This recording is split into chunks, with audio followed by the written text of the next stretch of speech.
নমস্কার বন্ধুরা, আজ আবার চলে এসেছি পূজা স্পেশাল রান্নাঘরে। আজ এই রান্নাঘরে আমি আপনাদের সঙ্গে একটি নতুন নতুন রেসিপি শেয়ার করে দেখাবো। আলু দিয়ে চিংড়ি পোস্ত খুব সুন্দর এবং দুর্দান্ত স্বাদের একটি রেসিপি। আজ আমি আপনাদের সঙ্গে শেয়ার করবো। তো চলুন বন্ধুরা, ভিডিওটি স্কিপ না করে শেষ পর্যন্ত দেখতে থাকুন আমি কীভাবে এটি বানাই।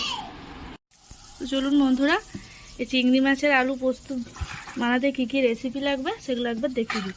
প্রথমে আমি আলুগুলোকে এরকম ডুমো ডুমো করে কেটে নিয়েছি এইভাবে। তারপরে পোস্তটাকে মিক্সিতে ভালোভাবে বেটে নিয়েছি। আর এখানে নিয়েছি পেঁয়াজ কুচি, আর রয়েছে চিংড়ি মাছ। চিংড়ি মাছের আমি খোসাগুলো একবারে পুরো ছাড়িয়ে নিয়েছি। এভাবে কিন্তু চিংড়ি মাছের খোসাগুলো ছাড়িয়ে নিতে হবে। চলুন বন্ধুরা, মাছগুলো আমি এবারে ভেজে নেব। দেখুন বন্ধুরা, আমি এখানে কড়াই বসিয়ে দিয়েছি। সরষের তেল দিয়ে দিলাম।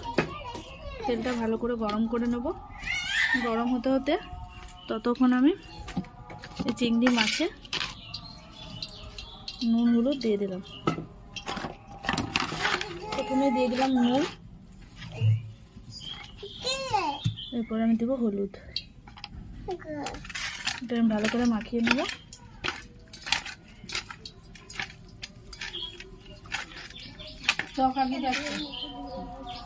তেলটা গরম হতে হতে তেলটা ভালো করে গরম করে নেব। দেখুন বন্ধুরা, তেলটা গরম হয়ে গেছে। এবার আমি চিংড়িগুলো দিয়ে দিলাম।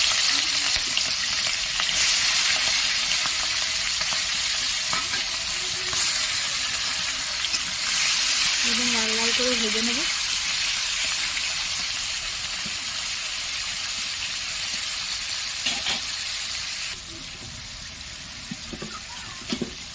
বন্ধুরা, আমি একটু উল্টে দেখবো।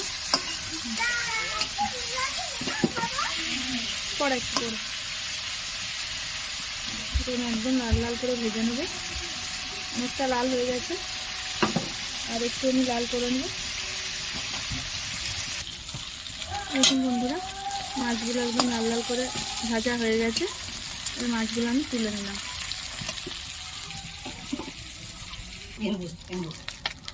দেখুন বন্ধুরা, কড়াই গরম হয়ে গেছে। আমি এতে আর একটু সর্ষের তেল দিয়ে দিলাম। তেলটা একটু ভালো করে গরম করে নিয়ে আমি এতে পেঁয়াজ কুচি দিয়ে দেবো।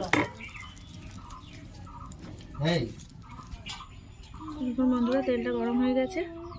আমি এখানে পেঁয়াজ কুচি দিয়ে দিলাম। পেঁয়াজগুলো আমি ভালোভাবে ভেজে নেব।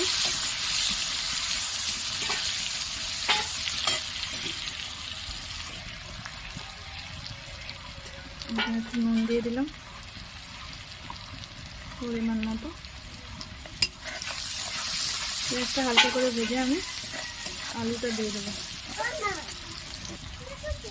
এই দেখুন বন্ধুরা, পেঁয়াজগুলো ভাজা হয়ে গেছে।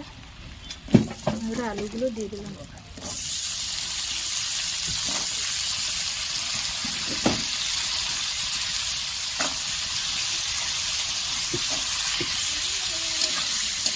এগুলো একদম লাল করে ভেজে নেব।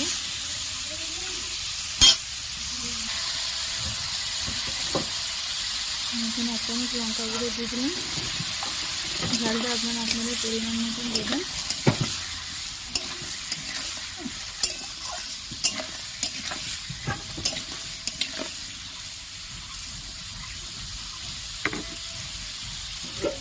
এটা আমি ঢাকা দিয়ে দেবো। ঢাকাটা খুলে আমি দেখে নেবো বন্ধুরা। আর একবার আমি এটা নেড়ে দেবো।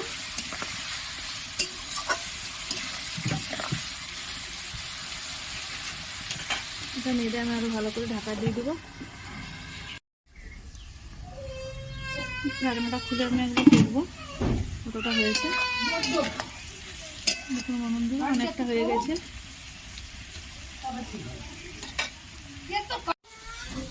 এটা আমি সামান্য জল দিয়ে দিলাম। একদম সামান্য জল দেবো। আলুটা সিদ্ধ হয়ে গেছে।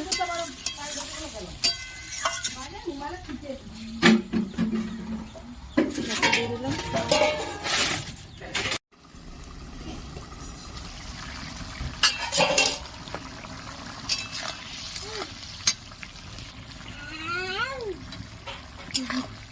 বন্ধুরা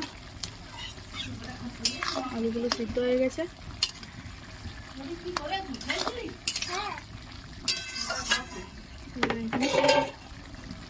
বেটে রাখা পোস্তটা আমি দিয়ে দিলাম।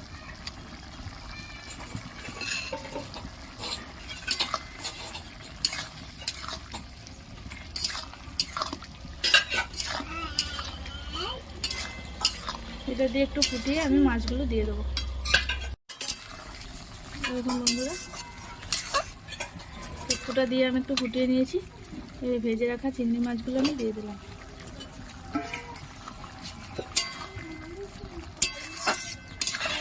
চিংড়ি মাছ দিয়ে পোস্ত হয়ে গেছে, এটা আমি নামিয়ে নেব।